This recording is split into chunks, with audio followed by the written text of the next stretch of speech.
check.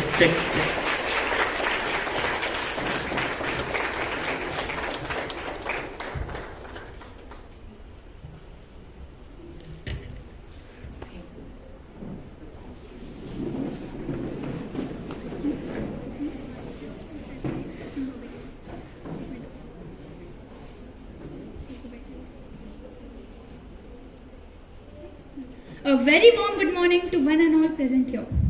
I, Dori Kaslibal, And I, Tanishka Kachre, leaders of August Months magazine, welcome our honorable teachers, students, and principal sir on behalf of our whole magazine committee. Today, we have gathered here to witness live interview of principal sir. firstly, we'd like to congratulate all the committee members and all the staffs for the great success of first two magazines. It was not possible without the support of Mayuri ma'am and Dipti Kulkarni ma'am.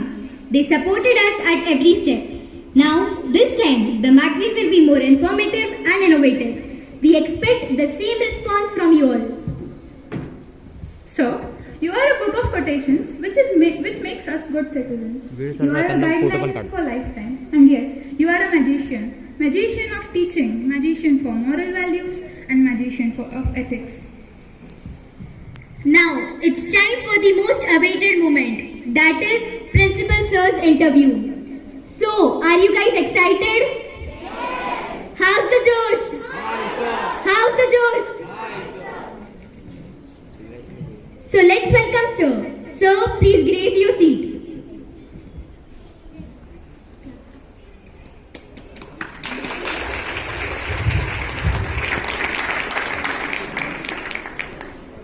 It's a good fortune that we are privileged to eyewitness the interview. I request Sohan Akolkar and Ayush Gawale to honor sir with a small token of love. नीचे बैठोगे ऐसे chair लेके बैठो देखो ये अच्छी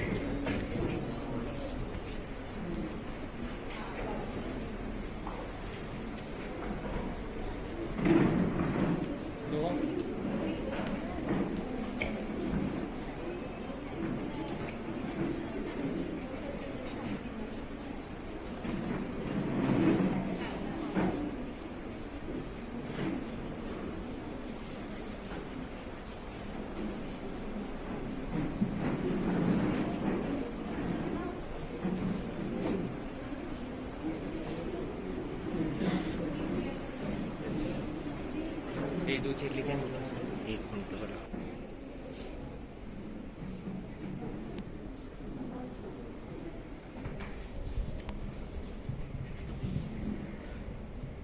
I request Samruddhi Bodke and Mitali Deshkar to grace your seats.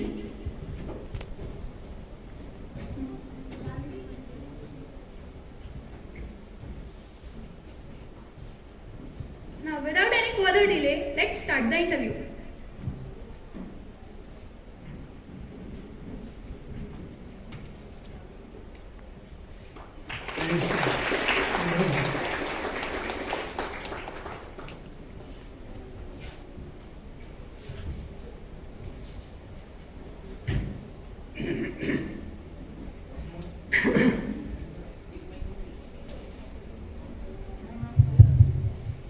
Good morning to one and all present here. Today we have with us a prestigious personality whose hobby is perfection. He is none other than our principal sir. So, first of all, let's start with a small introduction of him. He was born in Karjat Taluka, Ahmednagar. After completing 12th science, he had came to know that he had cracked the exam for Indian Air Force in the very first attempt. After that, he had gone to Tamil Nadu as a part of training. Then, he had served the nation from various parts of the country like Guwahati, Tamil Nadu, Kanpur and Bhatinda. He had helped numerous people as a brave rescuer. So let's start the interview with ex-sergeant respected Subhash Dhawan sir. Sir, we would like to take you back in your past. We would like to know from you some memories about your family, your siblings as well as your parents. Well, I was born on 5th August 1961 and my birth was a tragedy as my relatives were taking my mother to hospital, that too in bullock cart, and my birth was in bullock cart. After having the birth, my all relatives were too happy that my mother was the first child of my grandparents.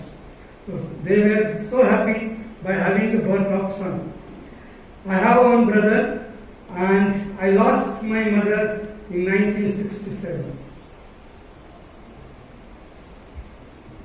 Okay, sir, thank you. So let's start from the start. So what has been your start? What made you thought about serving the nation through Air Force? Was there any family background or friends influence or craze of the uniform? Well, after demise of my mother, my maternal uncles, they took the responsibility of my education. So I was with my maternal uncle since 1st standard to 10th standard. Life was very hard. You will not believe, I was having hardly 1 or 2 uniform that time to wear. And that was only school uniform we used to wear. Up to 10th standard, I have not seen chappal or shoes. Barefoot we used to go to the high school. When I passed 10th standard, scoring 75% marks, I was the topper in that village, remote village. And I thought to join for Polytechnic. Luckily, by 2 or 3% I could not got the admission for Polytechnic. That time merit was too high. And then I have joined for 11 Science. While doing my college study, I was thinking there should not be any burden on my maternal uncle. How far they will spend money for my education. So 11, 12 I completed at Ahmednagar Residential College. And when I was giving the board examination of 12th standard, I saw one notice board at the Ahmednagar College. It is a good opportunity to join Indian Air Force. So I have given application. I got the call. I went for interview and I got selected in Indian Air Force in mechanical stream. And thereafter they have sent me to Chennai, that is Air Force Station Tambram, for further degree course, that is BA Aeronautic Engineer. And I have done this degree course at Chennai, Tambram Air Force Station for 4 years. And after completion of my degree course in 1984, I posted to Air Force Station Bathinda in Punjab. That was my first posting. So that was a very great achievement. So now we would like to know about your school and your college life. Also about your bonding with your teachers and what did you learn from them? My schooling life was at remote village, that is at Komli, Taluka Karza district, Ahmednagar. I was going to school, that time some teachers were there, particularly they were from Satara district. Still I remember their name, Jagtap sir and Garud sir. Garud sir used to teach math and Jagtap sir used to teach social science and Marathi. So daily morning I used to go to Garud sir for understanding some of the mathematics. And therefore we were having the good bond of Guru Shishya. He was really attached with me and I feel they were not the teachers, they were real Guru in my life and I have learned so many things from them, particularly hard work, because that time their salary was also not that much. So they used to stay with their friends. They were not able to bring their families as salary was not that much to fulfill the requirement of the family members. So I came to know how they are struggling to live their life and serving in their life. So I have taken the lesson. If hard work is there, definitely there is a success behind hard work. So I learned from them. So they have struggled a lot for the children. Yeah, definitely. So that's where the determination came from. My determination came from them, and I have also decided if one has to dream, they have to dream for higher values, then things will be easy for them. So that time we were having hardly some things to eat. In 1971 there was a big drought in Maharashtra particularly, and that time we were starving, not having food to eat. So what government was providing that wheat which was brought from Russia, and whatever it was available with the farmers, it was our food. Even you will not believe, onions were boiled and it was taken as a food. So I am a witness for that. Okay, sir. So what difference do you find between the life of a civilian and a military man, as you have lived both of them, and which one do you like the most? Life of a military man is systematic. It is time-bound life. Each and everything has to be done as per the time. There, what is the boss? And defense gives all the values to live the life. Dedication, hard work, discipline, then punctuality. If we compare the civilians and civilian life, so there is no that limitation of the time, discipline or dedication. And really I feel defense life was the royal life. It was a courageous life. I have learned many values in defense. And civil life is a little bit relaxed life. We cannot get the things the way we want. And lethargic living is there in the civilian people. Yes. So that we cannot bring them to the stream of discipline or dedication. Sir, we would like to know from you the thinkings that were changed after becoming the part of Air Force, because it's really very strict life over there. Not after joining the Air Force, because in my schooling life only I was thinking that I have to be particular. Though my expenditure of education was done by my maternal uncles, so I was always thinking, if I not getting the good marks, they will feel bad, they will hesitate to do the expenditure for my education and all these things. So I was very much particular for my study and my routine. I never permitted anyone to wash my undergarments or plate when I was used to take the food. Till now, I wash my personal clothes. And after joining the defense, that was our routine work, to do the things for yourself. Okay, so automatically defense has imbibed these values in me, that be independent, don't depend upon anyone. And if person is independent, he can dream for anything and he can achieve whatever he feels in life. So tell us something about the Kargil war, the situation at that time, your role, the struggle and everything. 1999 Kargil war was started. That time my posting was at Guwahati, and our unit has got the order from High Command that your unit is supportive for the Kargil war soldiers, and there some ammunition and some commandos were to land at Guwahati, and mission was planned at night. They have switched off all the lights of the runways, and it was a blind landing for the aeroplane IL-76, which is having fueling capacity 120 liters. Okay, and it can fly from Srinagar to Kanyakumari non-stop. So that plan was to land at Guwahati, and we were the crew to make the arrangement for the landing and uploading the ammunition at Guwahati. So that was done at night, and whatever ammunition was to send to the Kargil, that is border, that was sent from the Guwahati. So we were there at our base 24 hours. It will be a very hard into task. 7. So we were day and night working for supporting our army people, and that was really success for our army and Air Force particularly. Both have joined together and they have won the war on 26 July 1990. Within 1 or 2 months. That was a very great success for us. Now, what other wars you were part of, and how did you face the situations which were there at that time? After assassination of Rajiv Gandhi at Chennai, there was a dispute between LTT people and Sri Lankan, that is Sinhalese. LTT Liberation Tiger of Tamil Eelam. Eelam is name of home. So in Sri Lanka, these Tamilian people, that is Indian people, they were fighting for some territory. and our people, they were supporting two Tamilian people. But what happened when Rajiv Gandhi visited Sri Lanka, that time some of the soldiers, they have just hit the Rajiv Gandhi with rifles. And thereafter, some of the people, they have taken cyanide tablet, and war has started between LTT people and Sinhalese.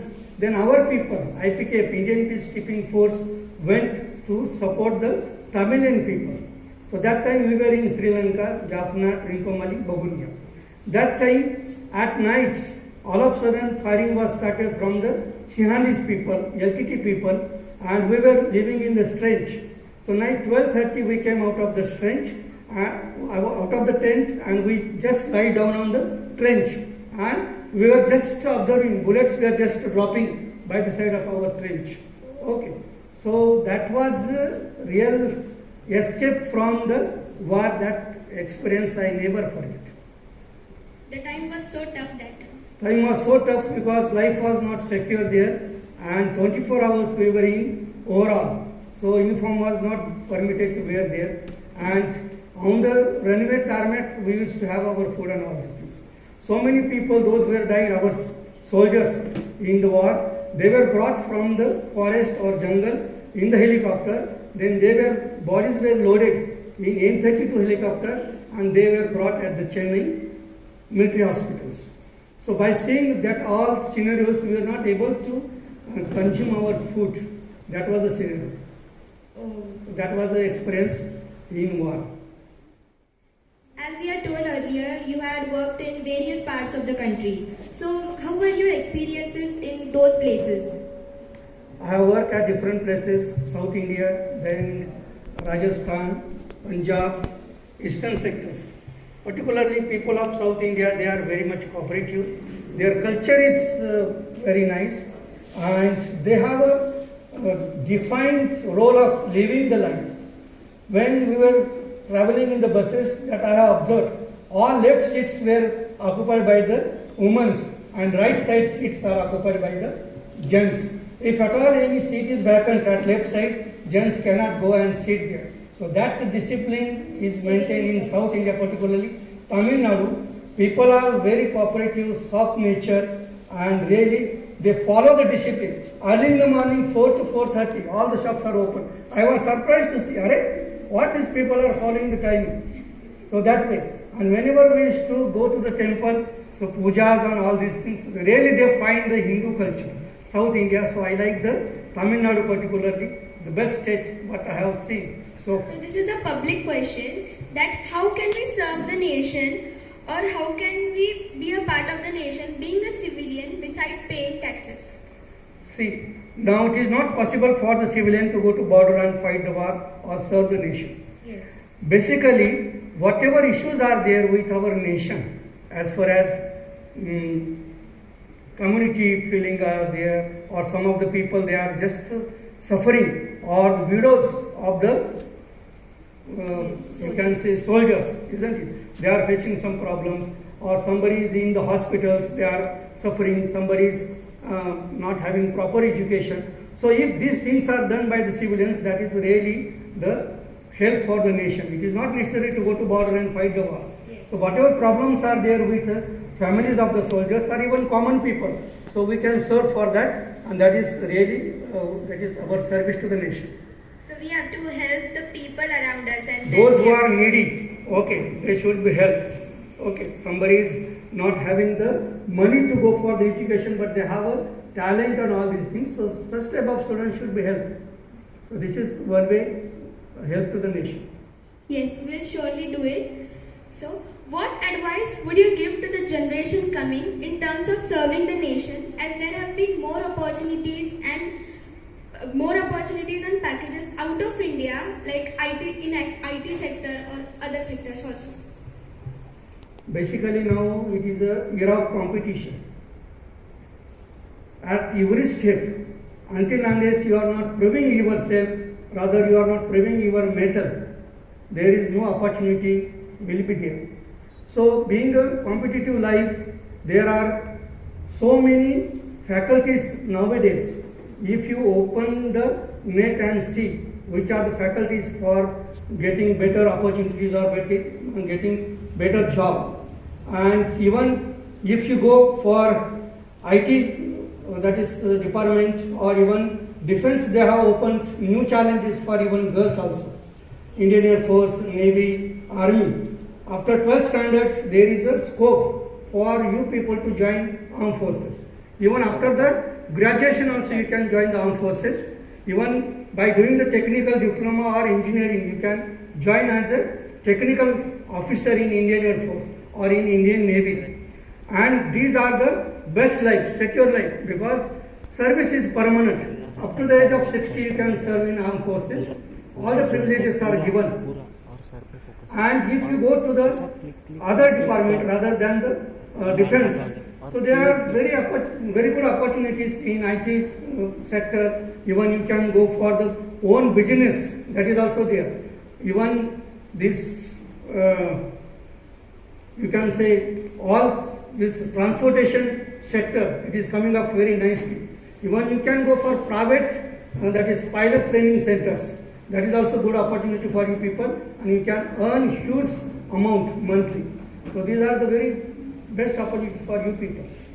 So they are really very informative, and we would surely do it. Sir, please guide us by telling what we shouldn't do and what should we do to become successful in life like you. First thing you have to remember that time is my boss. Whatever you are going to do, it should be done as per the planning. Planning is most important. Plan your activity and work out your plan. Okay, that is important. Because if we have to do the things 7 o'clock, so by 6 o'clock you should be ready to do. You will be surprised to know I did my tractor mechanic course before premature retirement at Ahmednagar, and my family was at Air Force Station Ozar. So Saturday, Sunday was a vacation, holiday for the ITI. Okay. So I have planned that every Saturday I must go to meet my family members, and there were buses from Ahmednagar bus stand to Nasik every after half an hour. First bus was 5:30, then 6, 6:30, 7, 24-hour buses are there. It was planned by me, every Saturday I will catch the first bus, that is 5:30 bus, and course was for 1 year. I never missed the 5:30 bus. Every Saturday I caught that bus, and 9:30 I used to reach to Air Force Station Ozar, because I was to think that maximum time I should give to my family members. So that was my dedication.